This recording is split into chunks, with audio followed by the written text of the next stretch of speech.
So hello everyone. मैं Rishabh welcome करता हूं आपके अपने चैनल एग्जामिनेशंस पे। एंड आज हम करने जा रहे हैं क्लास 12th का चैप्टर नंबर 2 ज्योग्राफी का world population distribution density and growth. बहुत छोटा सा चैप्टर है। क्योंकि ये वन शॉर्ट वीडियो है तो हम आपको बहुत सारी चीजें बहुत कम पीरियड ऑफ टाइम में बताएंगे। बट इसका मतलब ये नहीं होगा कि हम आपके साथ क्वालिटी में कॉम्प्रोमाइज करेंगे। क्वालिटी में कोई भी कॉम्प्रोमाइज नहीं होगा, ठीक है। एंड ये लेक्चर मैंने ऑलरेडी बना के डाल दिया था, बट कुछ चेंजेस के साथ मैं फिर से ये लेक्चर रिकॉर्ड कर रहा हूँ। तो इतने सारे एफर्ट डालने के बाद प्लीज सब्सक्राइब करके रखो चैनल को, ठीक है। बहुत सारे कंटेंट ऐसे वहां आने वाले हैं। एंड आपको भी बहुत सारे चेंजेस पता चलेंगे जो मैंने इस पीडीएफ में कर रखे हैं। एंड इसका पूरा पीडीएफ, ठीक है, ये जो पूरे नोट्स हैं, ये मैं जैसे ये लेक्चर खत्म होगा टेलीग्राम चैनल पर डाल दूंगा, ठीक है। टेलीग्राम चैनल पे इस लेक्चर से रिलेटेड जैसे ये लेक्चर खत्म होते हैं, फिर हम क्विज कुछ जो होते क्विज कराते हैं वहां पे, ठीक है। मतलब एक चैप्टर से रिलेटेड 4-5 क्विज कि आपको चैप्टर समझ में आया या नहीं, और आपकी क्या होगी वहां पे प्रैक्टिस भी हो जाएगी, ठीक है। तो प्लीज जाके डिस्क्रिप्शन में, इसी वीडियो के डिस्क्रिप्शन में वो लिंक है टेलीग्राम का, वहां पे जाके उसको भी ज्वाइन कर लो, ठीक है। तो इस लेक्चर में, इस चैप्टर में हम क्या पढ़ने वाले हैं? वर्ल्ड पॉपुलेशन को पढ़ने वाले हैं, ठीक है। वर्ल्ड पॉपुलेशन, ठीक है, मतलब पॉपुलेशन का हमें क्या पढ़ना है, क्या क्या पढ़ना है? डिस्ट्रीब्यूशन, डिस्ट्रीब्यूशन, डेंसिटी पढ़नी है,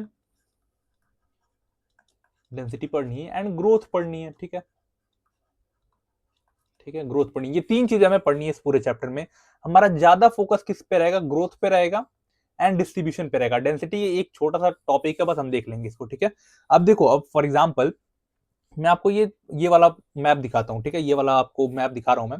इसमें देखो, ये वाला जो है ना, जो वार्मर जो कलर है, यानी जो डार्क रेड कलर है या फिर जो ऑरेंज कलर है, ऑरेंज कलर है, वो क्या दिखा रहा है? वो दिखा रहा है हाई पॉपुलेशन, ठीक है, हाई पॉपुलेशन। एंड जो ये जो क्या बोलते हैं, ब्लू कलर का रीजन है, ये क्या दिखा रहा है? ये दिखा रहा है हमारा लेस पॉपुलेशन, ठीक है।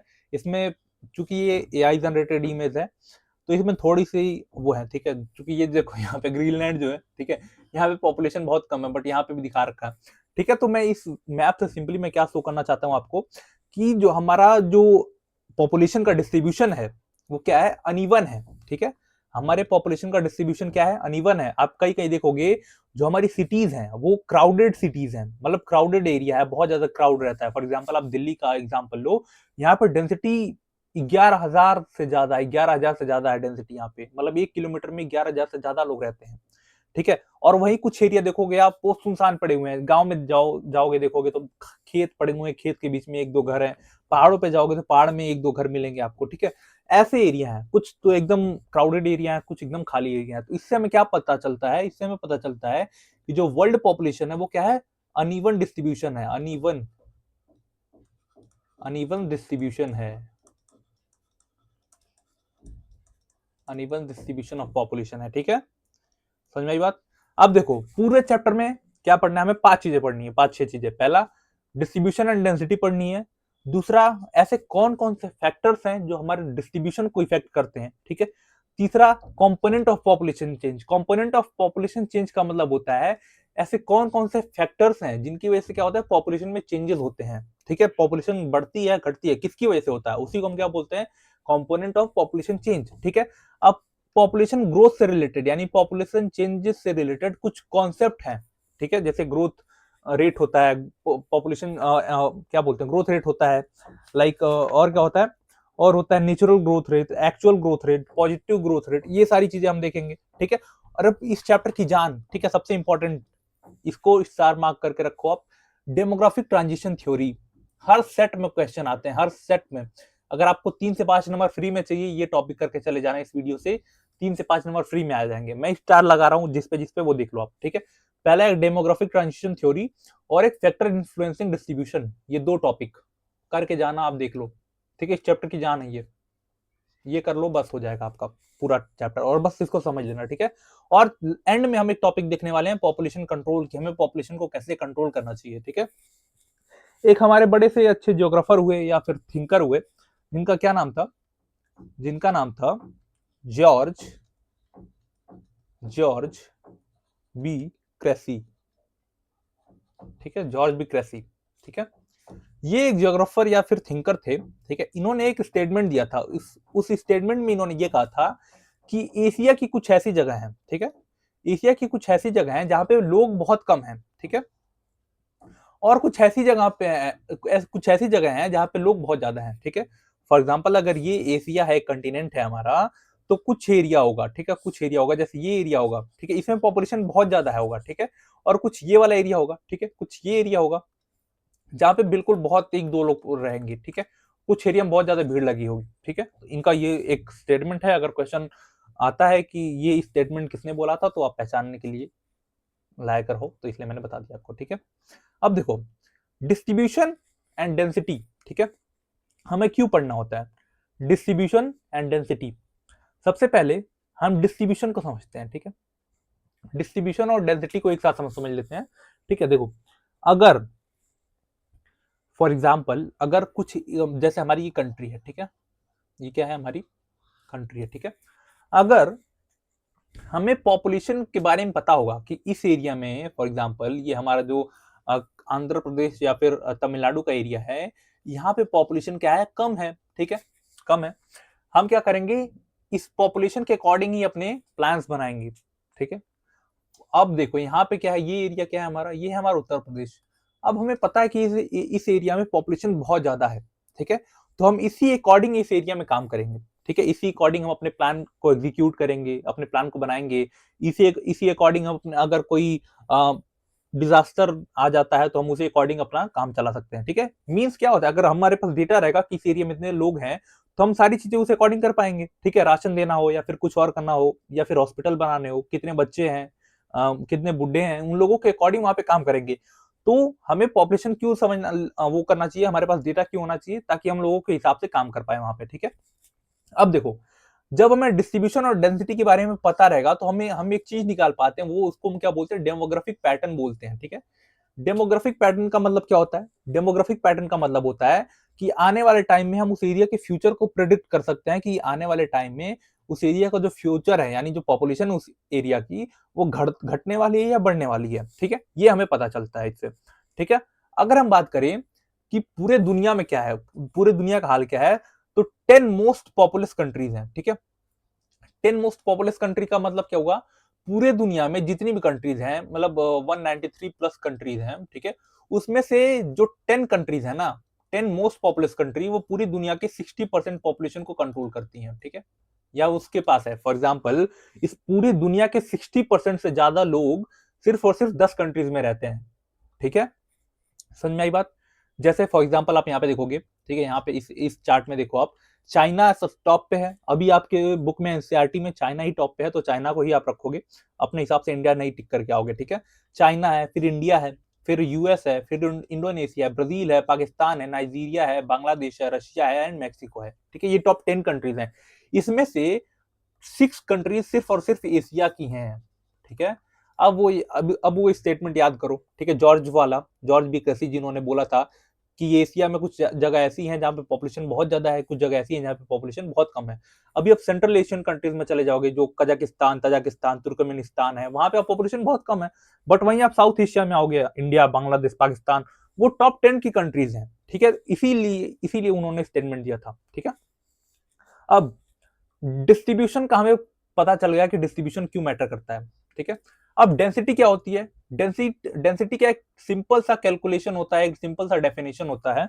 डेंसिटी का एक डेफिनेशन होता है, नंबर ऑफ पर्सन पर स्क्वायर किलोमीटर, ठीक है, यानी 1 किलोमीटर में कितने लोग रहते हैं, ठीक है, कितने लोग रहते हैं, ठीक है, 1 किलोमीटर में कितने लोग रहते हैं, इसी को हम क्या बोलते हैं, डेंसिटी बोलते हैं, ठीक है। इसको कैलकुलेट कैसे करते हैं, इसको सिंपल एक वो होता है, क्या होता है, फॉर्मूला होता है, ठीक है, सिंपल एक फॉर्मूला होता है।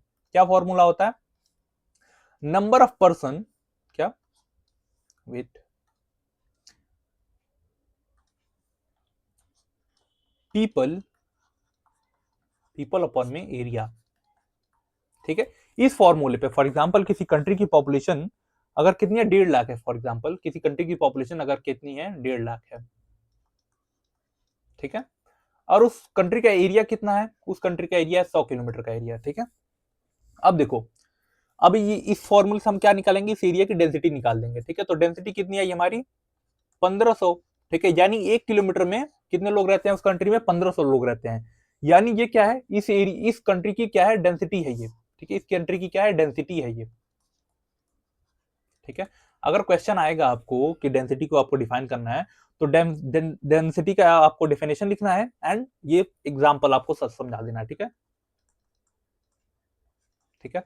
अब देखो, हमें डिस्ट्रीब्यूशन और डेंसिटी क्यों पढ़ते हैं, मैंने ऑलरेडी एक बता रखा है कि आपको सहूलियत होती है कि आप कैसे वहां पे अपने प्लान को एग्जीक्यूट कर पाओ, वहां पे जितने बच्चे होंगे उसी अकॉर्डिंग आप अपने स्कूल बना सकते हो, ये सारी सहूलियत होती है। दूसरा हमने बताया कि हम दूसरा इसका इंपॉर्टेंस है, दूसरा इंपॉर्टेंस है कि हमें उस एरिया का डेमोग्राफिक पैटर्न पता चलता है कि आने वाले टाइम में वहां पे फ्यूचर में पॉपुलेशन घटेगी घटेगी या बढ़ेगी।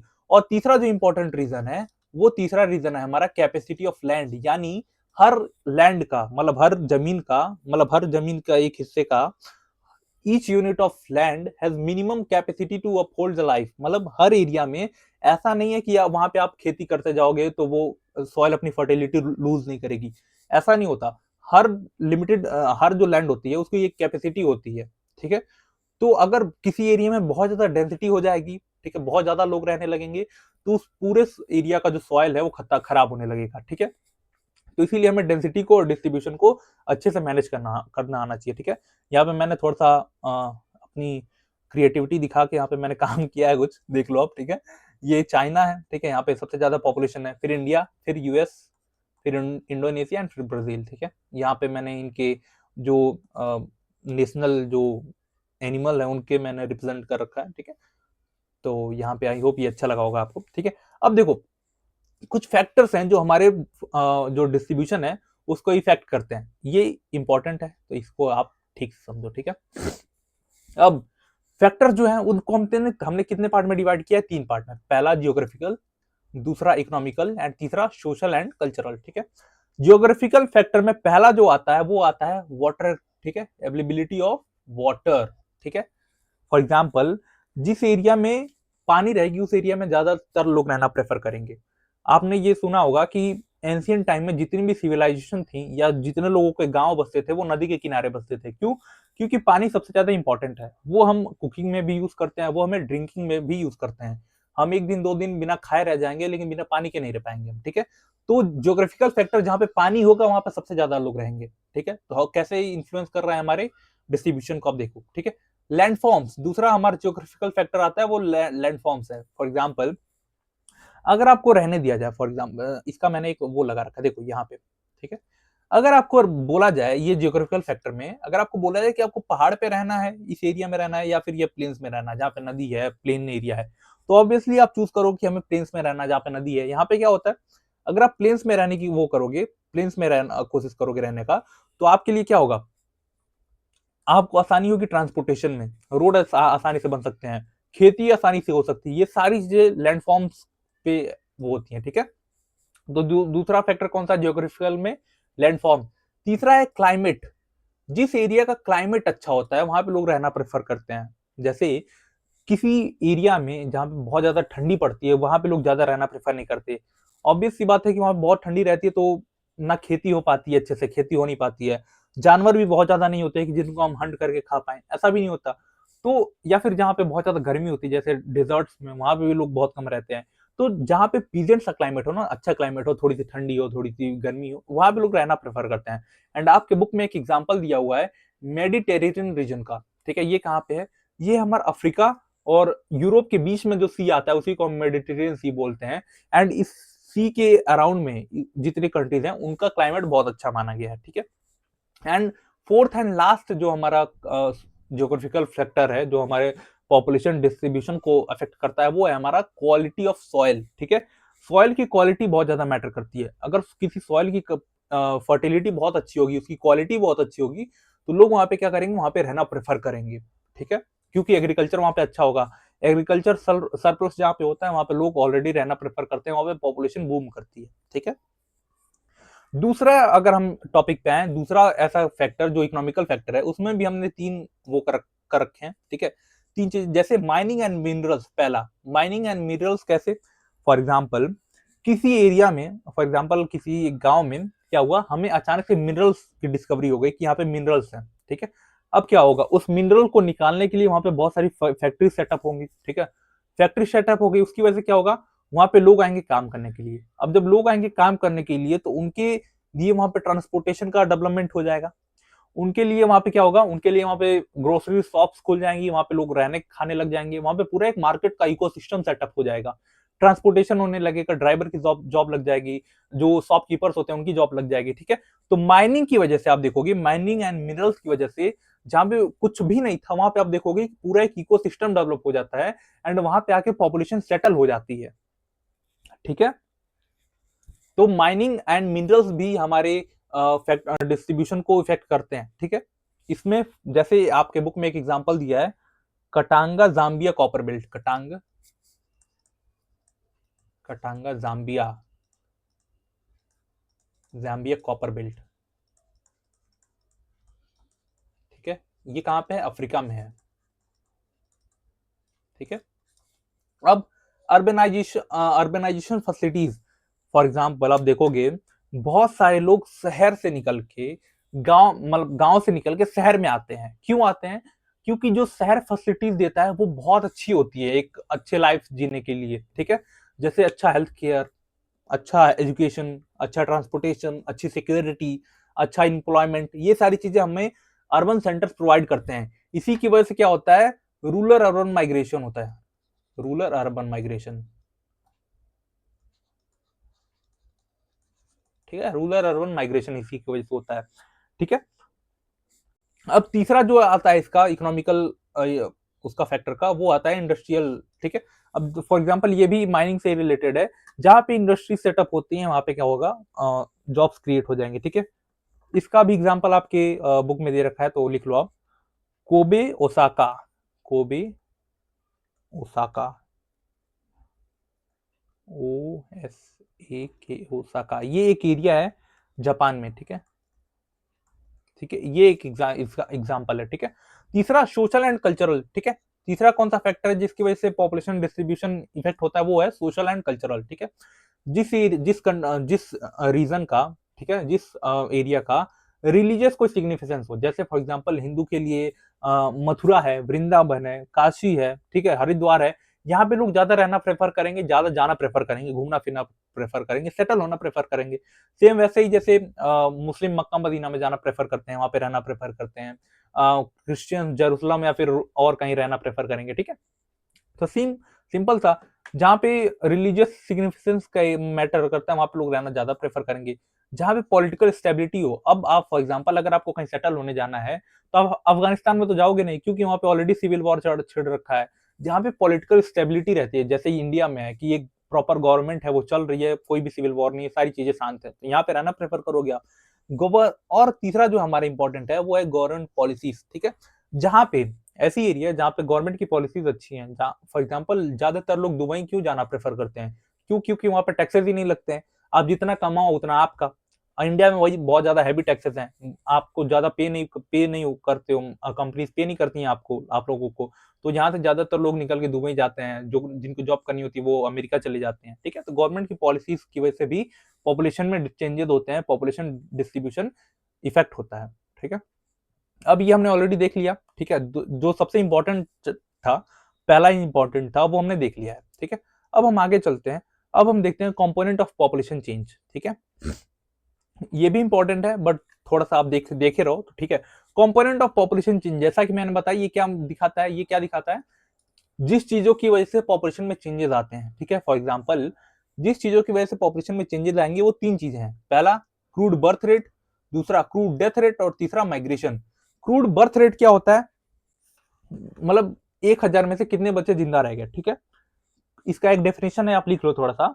The crude birth rate expressed as a number of live birth in a year per 1000 of population. इसका एक फॉर्मूला भी होता है, CBR, crude birth rate is equal to BI upon में P इंटू में 1000। ठीक है, यानी 1,000 बच्चों पे कितने बच्चे जिंदा रह गए एक साल में, उसी को हम क्या बोलते हैं, क्रूड बर्थ रेट बोलते हैं। इसका same opposite crude death rate होता है, मतलब 1,000 लोगों पे कितने लोगों की डेथ हो गई, इसी को हम क्रूड डेथ रेट बोलते हैं। एंड तीसरा जो कंपोनेंट है पॉपुलेशन चेंज का, उसको हम बोलते हैं माइग्रेशन। ठीक है, अब माइग्रेशन क्या होता है, माइग्रेशन का मतलब होता है movement of people from one place to another place. ठीक है, अब देखो लोग ए जगह से बी जगह की तरफ जाएंगे। ठीक है, ए जगह क्या है, ए जगह को हम बोलते हैं place of place of origin,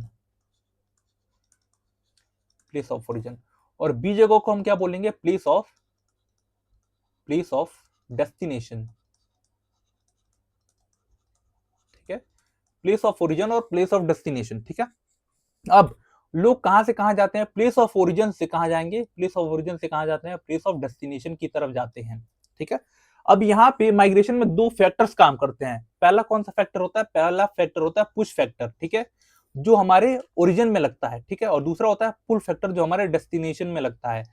push factor क्या होता है, पुश फैक्टर हमारे जो प्लेस ऑफ ओरिजिन है उसको लेस अट्रैक्टिव बनाता है। मतलब जहां पे हम रहते थे वहां पे हमें अच्छा नहीं लग रहा, वहां पे हमारे लिए जॉब नहीं है, वहां पे अच्छा हेल्थ केयर नहीं है, तो हमारा जो प्लेस ऑफ ओरिजिन है उसको लेस अट्रैक्टिव बनाता है, यानी पुश फैक्टर, यानी यहाँ से पुश करेगा कि हमें दूसरे जगह में जाओ, ठीक है।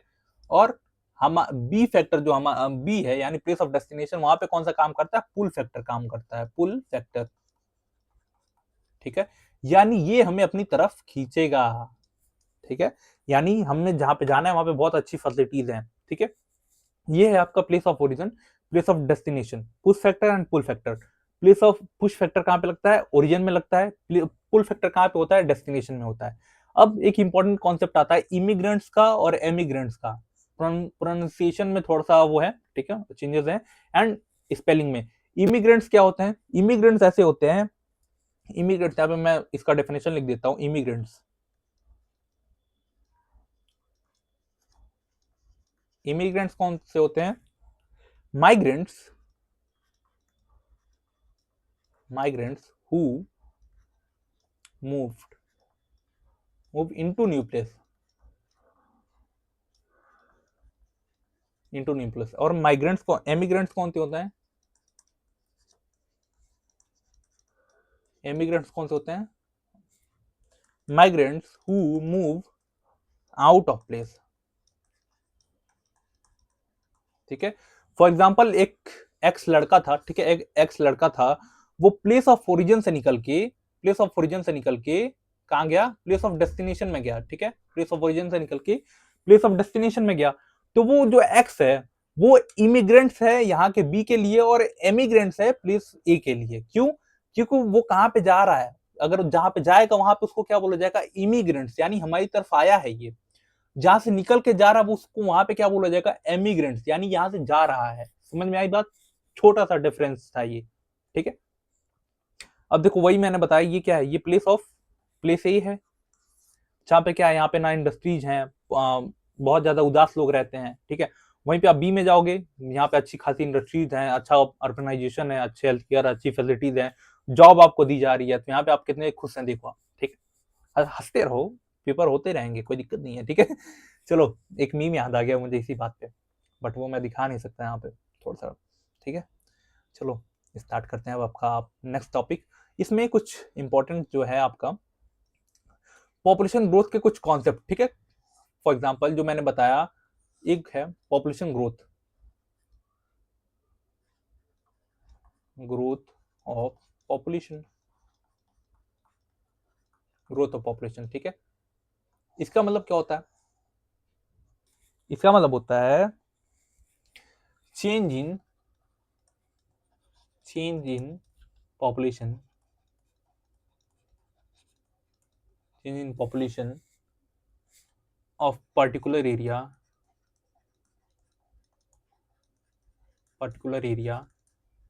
within 2 point of time,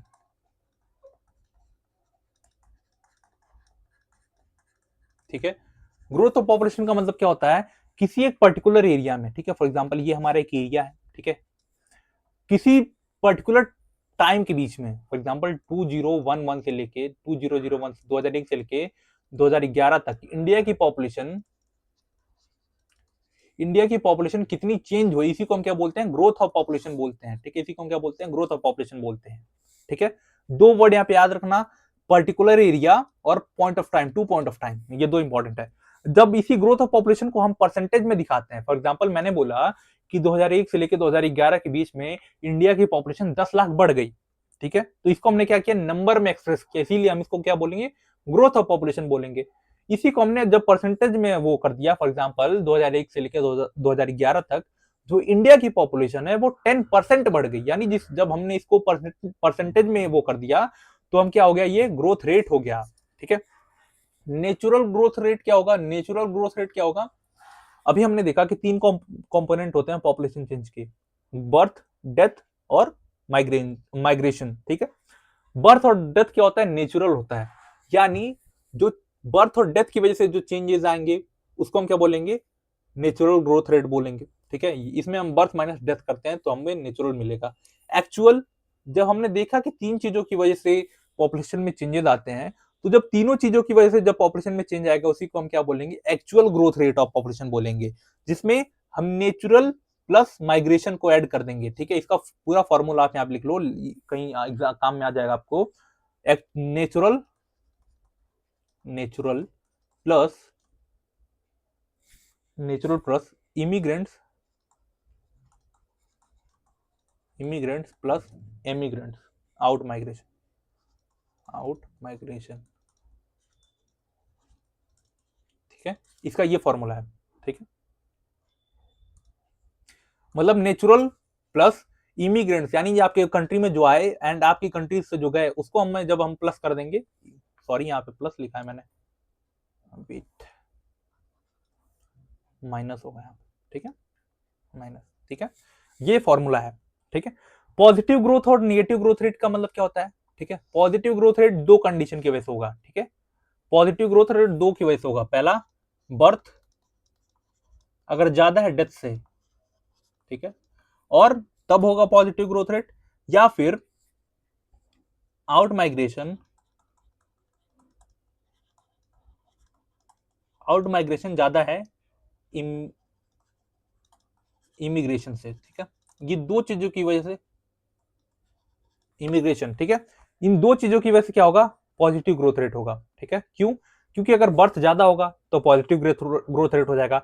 out migration अगर ज्यादा है, आउट माइग्रेशन, सॉरी ये मैंने गलत लिखा है यहाँ पे। ठीक है, ठीक है, यहाँ पे आप थोड़ा सही कर लेना। अगर इमिग्रेंट्स ज्यादा है, मतलब आपकी कंट्री में बाहर से ज्यादा लोग आ रहे हैं और जा कम लोग रहे हैं, फिर भी आपका ग्रोथ रेट पॉजिटिव होगा। इसी का सेम अपोजिट क्या होगा, निगेटिव हो जाएगा, यानी डेथ रेट यहाँ पे ज्यादा हो जाएगी एंड आउट माइग्रेशन ज्यादा हो जाएगा। डेथ रेट ज्यादा, आउट माइग्रेशन ज्यादा तो निगेटिव, अगर बर्थ रेट और इमिग्रेशन ज्यादा तो पॉजिटिव ग्रोथ रेट, सिंपल। ठीक है, अब अगर अभी तक आपने चैनल को देखा है, वीडियो अच्छी लग रही हो तो प्लीज इस चैनल को सब्सक्राइब करके रखो। ठीक है, आगे भी हम इसी तरह आपके वीडियो को, मतलब इसी तरह आपके लिए वीडियो ले आते रहेंगे। ठीक है, इसके लिए सिंपली आपको चैनल को सब्सक्राइब कर लेना है। आपको चाहे आगे चल के एसएससी का एग्जाम देना हो या फिर यूपीएससी का, सब में हम हेल्प करेंगे आपकी। अगर कोई भी डाउट है तो एग्जामिनेशन हैंडल पे आप जाके हमें मैसेज कर सकते हो। एंड क्विजेस के लिए और फ्री नोट्स के लिए हमारा जो चैनल है, चैनल का जो टेलीग्राम चैनल है वहां पे जाके ज्वाइन कर लो, सिंपल। ठीक है, अब इस चैप्टर की जान सबसे इंपॉर्टेंट, वर्ल्ड पॉपुलेशन, इस चैप्टर की जान डेमोग्राफिक ट्रांजिशन थ्योरी। ठीक है, ये थ्योरी क्या है सबसे पहले। ठीक है, थ्योरी, ये थ्योरी हम क्या क्यों पढ़ते हैं, थ्योरी ये हम क्यों पढ़ते हैं, थ्योरी, दिस थ्योरी यूज्ड, ठीक है, to describe and predict future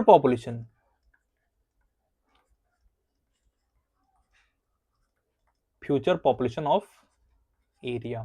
ठीक है, इस थ्योरी से हम किसी भी एरिया के फ्यूचर पॉपुलेशन को प्रिडिक्ट करते हैं। ठीक है, ये थ्योरी बोलती है कि जो बर्थ रेट होता है, ठीक है, जो बर्थ रेट और जो डेथ रेट है वो शिफ्ट करेगा हाई बर्थ रेट से लेके लोअर बर्थ डेथ रेट तक। ठीक है, मतलब ये हमें थ्योरी बताती है कि जो कभी पॉपुलेशन बहुत ज्यादा बूम कर रही थी, यानी बर्थ रेट और डेथ रेट दोनों हाई था, वो अब धीरे धीरे क्या करेगा, धीरे धीरे लोअर बर्थ और डेथ रेट की तरफ शिफ्ट करेगा। एंड एक्चुअल में ये ऐसा है, अभी हम आपको दिखाऊंगा।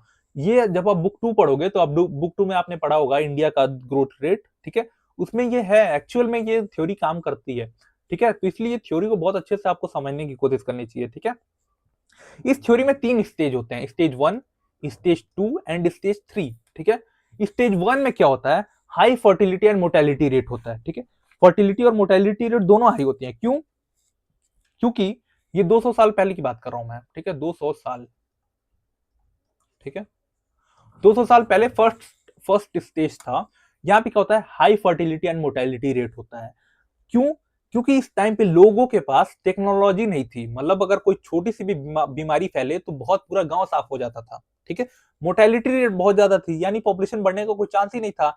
एंड फर्टिलिटी रेट भी हाई थी, यानी जब लोग मरते थे, ठीक है, जब लोग मरते थे तो उनको कंपनसेट करने के लिए लोग ज्यादा बच्चे पैदा करते थे, ठीक है, बच्चे वहां पे ज्यादा पैदा होते थे, ठीक है। फिर क्या था, फिर ये इन लोगों के पास अच्छा एजुकेशन नहीं था, इलिटरेसी थी, ठीक है। आप देखोगे इन लोगों के पास टेक्नोलॉजिकल एडवांसमेंट नहीं थी यहाँ पे, ये लोग ज्यादातर एग्रीकल्चर में इन्वॉल्व थे, और एग्रीकल्चर की वजह से भी ये बोला जाता है कि फर्टिलिटी हाई थी। क्यों? क्योंकि एग्रीकल्चर क्या है, वहां पे बहुत ज्यादा मैन पावर की जरूरत पड़ती है, तो बच्चे जहाँ पे जितना ज्यादा होते थे वहां पे अच्छी खासी वो होता था, एग्रीकल्चर होता था, ठीक है। यहाँ पे देखोगे आप तो जो सोसाइटी थे वो इलिटरेट थी, ठीक है, मोस्टली अनएजुकेटेड थे लोग, ठीक है, टेक्नोलॉजिकल एडवांसमेंट नहीं थी। अब वही स्टेज 2 में आता है, स्टेज 2 में आओगे आप तो जो हेल्थ केयर था वो इंप्रूव हो गया धीरे धीरे, ठीक है, हेल्थ केयर धीरे धीरे इंप्रूव होने लगा, ठीक है। And fertility rate remain high, fertility rate तब भी हाई थी, बट टाइम के साथ साथ धीरे धीरे क्या हुआ, डिक्लाइन करने लगी, ठीक है। इसकी वजह से क्या हुआ है, यहाँ पे गैप बनना स्टार्ट हो गया। क्यों? क्योंकि स्टार्टिंग में आप देखोगे मोर्टेलिटी रेट तो तुरंत डाउन चला गया, बट जो फर्टिलिटी रेट थी वो डिक्लाइन धीरे धीरे कर रही थी, तो इसके बीच में जो गैप बना ना, वो भी मैं यहाँ पे मैप में आपको समझा देता हूँ डायरेक्ट, यहाँ पे अच्छे समझ में आएगा आपको, ठीक है। ये देखो, ये देखो, ये जो फर्स्ट स्टेज था यहाँ पे दोनों चीज सिमिलर चल रही थी, ठीक है, फर्टिलिटी अगर आई थी तो मोर्टेलिटी भी हाई थी, मतलब यहाँ पे पॉपुलेशन ग्रोथ, पॉपुलेशन में चेंज का कोई ज्यादा चांसेस ही नहीं था। बट सेकेंड स्टेज आते आते क्या हुआ, जो बर्थ रेट था वो तो हाई था, ठीक है, हाई था, बट धीरे धीरे टाइम के साथ डिक्लाइन हुआ। बट जो डेथ रेट था ना वो अचानक से डिक्लाइन कर गया। क्यों? क्योंकि इस टाइम तक हमारे पास अच्छी खासी टेक्नोलॉजी आ गई थी, हम मेडिकल फैसिलिटीज अच्छी खासी डेवलप कर चुके थे, ठीक है। तो इन दोनों के बीच में जो गैप क्रिएट हुआ ना, इसी को हम क्या बोलते हैं, इसी को हम बोलते हैं population boom, POPULATION, population boom. इसी टाइम में पॉपुलेशन बूम हुई, और इंडिया के कंटेक्स्ट में ये बोला जाता है कि ये टाइम था 1960 से लेके 1990 तक का, 90 तक का, ठीक है, ये जो टाइम पीरियड था, इसी में इंडिया की पॉपुलेशन बूम कर गई, यही जो गैप बना बीच में, ठीक है।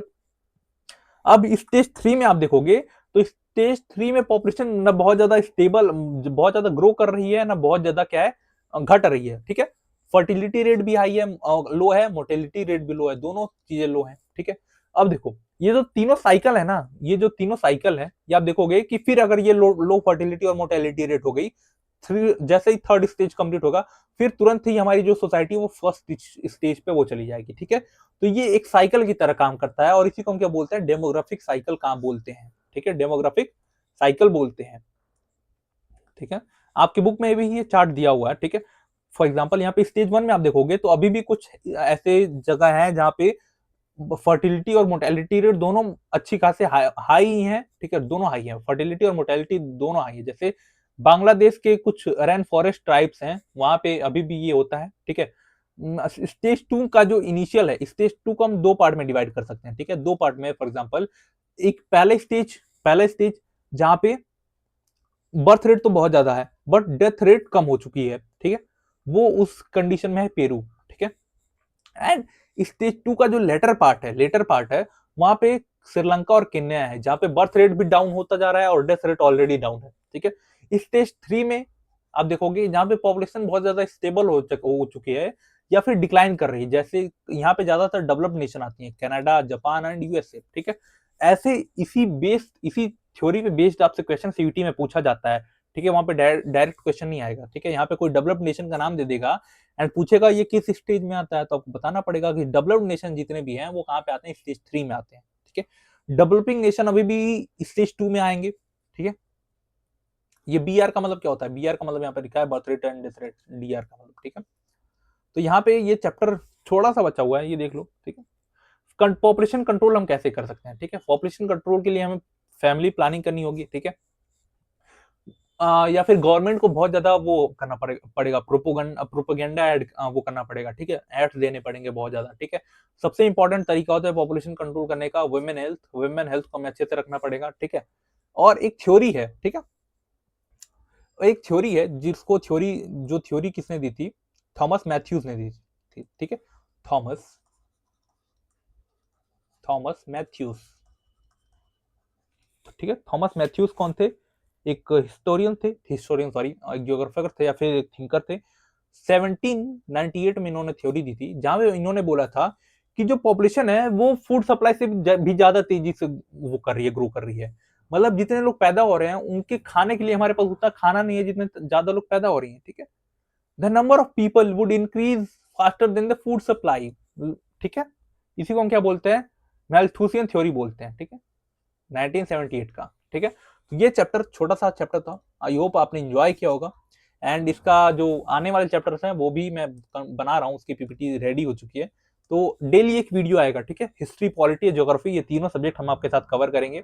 एंड बोर्ड्स में आपके साथ रहेंगे, सीयूटी में आपके साथ रहेंगे, उसके आने वाले आगे टाइम में भी हम आपके साथ रहेंगे। ठीक है, जब तक आपको अच्छा कॉलेज नहीं मिलेगा तब तक आपके साथ हैं। ठीक है, तो प्लीज अगर कोई भी आपको सजेशन देना है तो इस वीडियो का कमेंट सेक्शन खुला हुआ है, let me know in the comment section. And if you like this video, do subscribe our channel. Till then, keep learning, keep growing, stay connected. God bless you all. Jai Hind.